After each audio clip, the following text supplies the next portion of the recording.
coming back to you on 6th of February. There are a few stories which I want to discuss with you, but let's not get into the stories. Let's get into the details. पहली खबर, Gyanvapi mask को लेकर Allahabad high court ने अपने जो concern वकील हैं, petitioners को कहा है कि अननेसेसरली बयानबाजी बंद करिए। जो हम कहते हैं ना, जो कोर्ट के अंदर होता है वही बोलिए, ज्ञान देने से कोई फ़ायदा नहीं है। कि ये लोग बाहर जाके इतना ज्ञान दे देते हैं और टेलीविज़न वाले टीआरपी और रेवेन्यू के कारण उनके ज्ञान का भद पीट देते हैं, जिसके कारण क्या हो रहा है ना कि देश में इशू हट जाता है, कहानी बनना शुरू होता है। ज्ञानवापी मॉस्क जो है फैक्ट है, तो उसके नीचे जो वो तोड़ा गया था, इवन फैक्ट्स हैं कि उसके नीचे शिव का आवास था। बनारस में शिव ही हैं। खैर, समय बताएगा। जैसे अयोध्या में राम स्थापित हो गए, बनारस में शिव की स्थापित करने की जरूरत नहीं। शिव तो शिव है भैया। एवरी सोल रीचेस द आदि। आदि इज व्हाट? शिव। खैर, लेट्स नॉट गेट इनटू धर्म। आगे की तरफ बात करते हैं। म्यांमार को लेकर बहुत कहानी हो रही थी। वहाँ चाइना अपना उंगली करने में लगा हुआ था, चाइना घुसने की कोशिश में था। हमारी सरकार ने पूरी तरह से तैयारी कर रखी है। 16,043 किलोमीटर का जो अपना बॉर्डर है, उसमें सर्वेलेंस फेंसिंग की बात है। भैया चाइना को तो हम घुसने नहीं देंगे। हाँ, टेलीकॉम सेक्टर में और कुछ सेक्टर्स में घुस गया है चाइना। ये देखना होगा सरकार को कि कैसे उनको टेम कर सकते हैं। और टेम करने का सबसे अच्छा तरीका है कि जो हुआ क्या है ना, ये telecom sector, mobile units, assembly of mobile करके ये लोग इंडियन मैन्युफैक्चरर्स, इंडियन इन्वेस्टर्स को खोजकर घुस तो गए, पर पैसवा साला हमसे ना ले, हम यहाँ इन्वेस्ट नहीं करने की जगह चाइना लेके चल जाते हैं थ्रू ऑल बेसिक रीजंस। जहाँ तक कहानी है, मुझे पता है ED is also against few known mobile companies.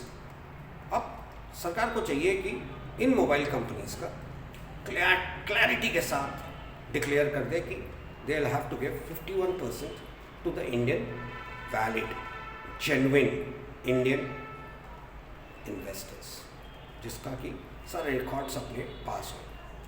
खैर, तीसरी खबर, मालदीव्स। मोइजू साहब बड़े परेशान। मोहम्मद मोइजू प्रेसिडेंट जीतने के बाद वो चाइना चल गए। उनको लगा कि भैया जी को जीते थे ना, जब इलेक्शन लड़ रहे थे तो उनका मोटो था आउट इंडिया इन चाइना।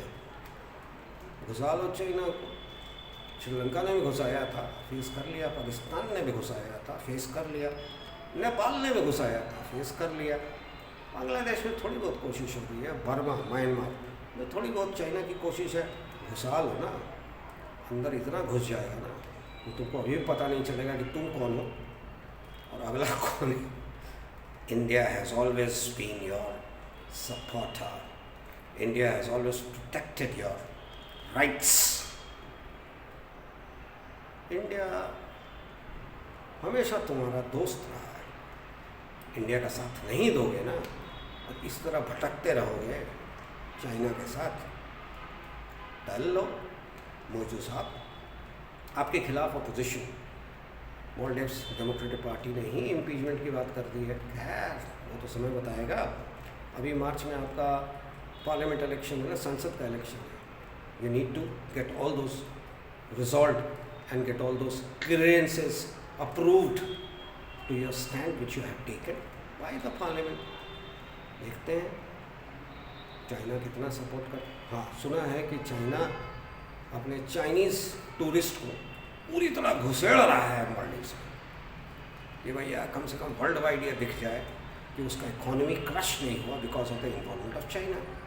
हमने तो वापस ले लिया, बंदो फट गई है मालदीव्स की इकोनॉमी की। फैक्ट ये है, टूरिज्म का जो रिजल्ट है मालदीव्स का। चौथी खबर, महाराष्ट्र बहुत इम्पोर्टेंट है। एनसीपी बनाया था किसने? शरद पवार जी ने। पता है क्यों बनाया था, कैसे बनाया था? और उन्होंने वॉल क्लॉक उनका इलेक्शन कमीशन के थ्रू अलॉट हुआ था। अब क्या है कि इलेक्शन कमीशन ने वो वॉल क्लॉक दे दिया एनसीपी के कटे हुए धड़े को, यानी कि अजीत पवार, जो उनके नेफ्यू हैं, जो बीजेपी के साथ टहल लिए थे एकनाथ शिंदे जी के साथ, उनको डिक्लेयर कर दिया एज द एनसीपी और अलॉट कर दिया द सिंबल। भैया यही तो हुआ था ठाकरे साहब के साथ, यानी कि उद्धव जी के साथ। शिवसेना बनाया उद्धव ठाकरे ने, राज किया, संभाला महाराष्ट्र में राजनीति को शिवसेना ने एस ठाकरेस। Uddhav Thackeray son took over from Bal Thackeray जी।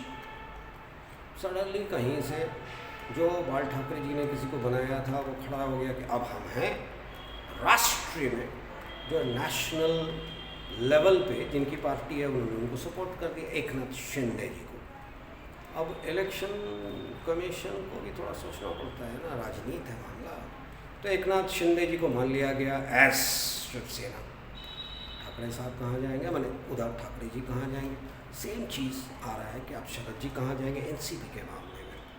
कल को कहीं किसी राष्ट्रीय पार्टी में भी इसी तरह की चीज़ हो जाए। राजनीति में जो ऊपर बैठे हैं ना, जिनके पास पावर है, कहीं वो खेल ना कर दे, तो फिर कौन किसके पार्टी, कौन किसका पार्टी, कौन किसका सिंबल देखते हैं। खैर ये सब तो होता रहता है पॉलिटिक्स में, and we are just simple ton. हम बस वोटर हैं ना, वोट देते हैं, इलेक्ट नहीं करते हैं, सेलेक्ट करते हैं of those who have been already presented to us, who are presented to us by the various political party. वो सेलेक्ट करके हमको बताते हैं कि इनमें से किसी को वोट दीजिए। हमारे पास 4-5 चॉइसेस होते हैं, आपके मेरे पास ऑप्शंस नहीं होता है ना। और वोट देना है, बड़े वोटर कॉन्शियस है, इंडियन है, हमको लगता है कि भैया वोट देना हमारा हक है और हमारी मतलब कहने का मतलब कि as an Indian we must vote, so we vote whom? Those who have been selected by the political parties, not, I mean, if they get elected, they are not our elected ones, they are ones who are selected by the political parties. चलिए ठीक है, ये भी सही। तो आगे देखते हैं क्या होता है 2024 में, देश की राजनीति कहाँ जाता है, कहाँ टर्न लेता है। झारखंड में चंपई सोरेन ने सरकार बना ली विथ 47 MLAs।